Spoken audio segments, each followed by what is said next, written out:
Estamos de volta com o Gazeta Entrevista. Nesse terceiro bloco eu tenho o prazer de conversar com o Diogo Soares. Diogo, você que é um ativista cultural, sei que eu posso dizer assim, um músico de mão cheia.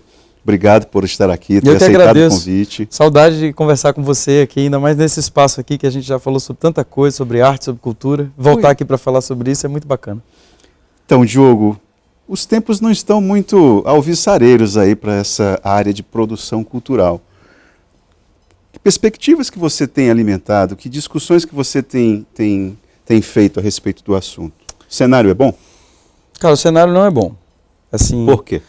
Eu acho que é interessante a gente entender que a gente vive num momento de mundo em que uma onda reacionária toma conta do cenário. Eu acho que quando a gente fala sobre cultura e sobre produção artística, sobre produção cultural, a gente precisa pensar onde a gente se encaixa.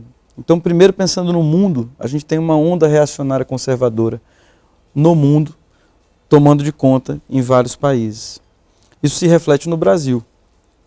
E, lógico, se reflete no Acre e, por consequência, também em Rio Branco.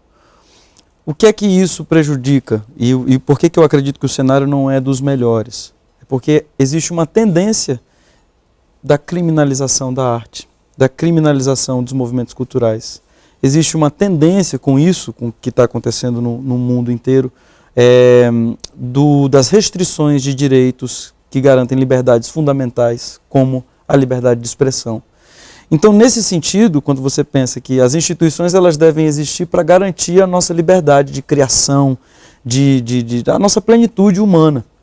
E isso envolve a nossa liberdade de criação, de associação, de divergência. Quando a gente tem direitos humanos sendo ameaçados em qualquer das suas categorias, incluindo a liberdade de expressão. Você está num momento em que realmente as coisas não são favoráveis. Agora, Diogo, eu estou vendo ali que você já tem alguns cabelos brancos. Muitos. Já vai ser papai agora da Alice. Você descobriu já que o incentivo à produção cultural não é bandeira nem para a direita nem para a esquerda? Com certeza. Então, isso é uma coisa muito interessante, porque eu sempre fiz a minha militância cultural trabalhando com a música, fazendo festival de música, com o Los Porongas. O Los Porongas ano passado completou 15 anos e a gente fez 2 shows, fez um show de comemoração há 15 anos e fez um outro show nos 30 anos sem Chico Mendes em Chapuri. Foram os 2 shows dos Porongas ano passado. Então, assim, em 15 anos, a gente morou 10 anos em São Paulo, lançou 3 discos.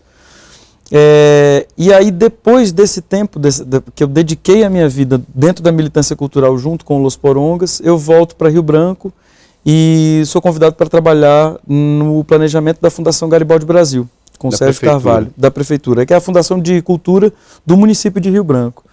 Então eu estou há um pouco mais de um ano, na experiência do poder público, de trabalhar ali dentro. Teimando, né? Porque assim, a arte ela é livre. Eu sempre fui um artista e um ativista, porque eu acredito que a gente tem que lutar pelas coisas que a gente acredita, e a arte tem esse papel, né, de transformar, de trazer novas perspectivas.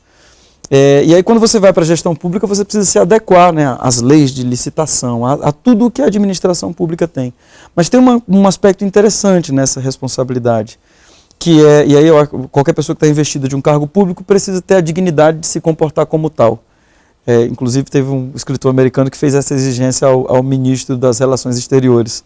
Eu vi num artigo fulminante. Num artigo incrível, né? Onde ele até disse que no Instagram dele, ele falou, olha, você se declara como ministro das Relações Exteriores do governo Bolsonaro. Enquanto é do Brasil, né? Você é ministro do Brasil, né? Não de um governo. É verdade. Então, essa experiência na gestão pública, no meio desse panorama que a gente estava fazendo a leitura, né, de que não é favorável, eu entro na gestão pública para, dentro da gestão, se somar a uma equipe que não mede esforços para fazer com que o incentivo aconteça.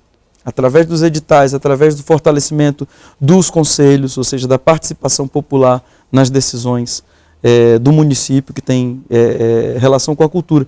Então eu acredito que nesse momento em que a gente tem um panorama que não é favorável para a cultura, eu acho que no Brasil a coisa mais clara com isso foi a extinção do Ministério da Cultura, né, assim, que é um Mas ministério... o Chico Buarque falou o seguinte, rapaz, com os nomes que estão aí, é bom até nem ter um Ministério Ter o da Cultura. ministério, é verdade. É porque, assim, a cultura já é tida como não prioritária, mas para tu ver como, assim, o Brasil, com essas decisões, a gente realmente está se mantendo num período de atraso. Vou aqui perto, La Paz, por exemplo, a cultura é tida como o quarto pilar do desenvolvimento. Opa. Então, todas as ações do Estado, elas estão voltadas para o fortalecimento da cultura. E aí é isso que eu fico pensando, sabe? Aí é a cultura como uma expressão humana, né? Isso. E outra, é uma expressão humana que interfere na economia. Em tudo. Em tudo. Então, o que hoje, assim, eu estou eu acho que a crise é uma crise da modernidade, é uma crise contemporânea. Acho que todo mundo, quem não está em crise, não está nesse mundo ou não está percebendo o que está acontecendo. Diogo, desculpa te interromper, o nosso tempo já tá esgotado. Rapaz, foi ligeiro. Foi rápido. Os coletivos culturais, só para encerrar, você vai incentivar isso? Porque já que o cenário não é o melhor, chegou a hora dos coletivos voltarem à tona, né? Ou então, não? Eu vou te falar, eu acredito que assim, a saída sempre foi dar a mão e fazer junto. Porque quando o Estado não faz... Alguém tem que fazer. Alguém tem que fazer. E aí, assim, a vontade de fazer arte, a possibilidade de fazer arte, de trabalhar com cultura, ela existe, porque é orgânico. Sempre vai ter um moleque numa garagem tocando uma guitarra, querendo tocar uma música do Nirvana. Sempre vai ter alguém querendo ser dançarino, querendo ser palhaço de circo, né? Ou seja, isso é inerente à condição humana. O que eu sinto é que agora é o momento do quê? De investir em inovação, em tecnologia, em autonomia. Isso estou falando assim, para os artistas, para os coletivos, sabe? É o momento de dar as forças.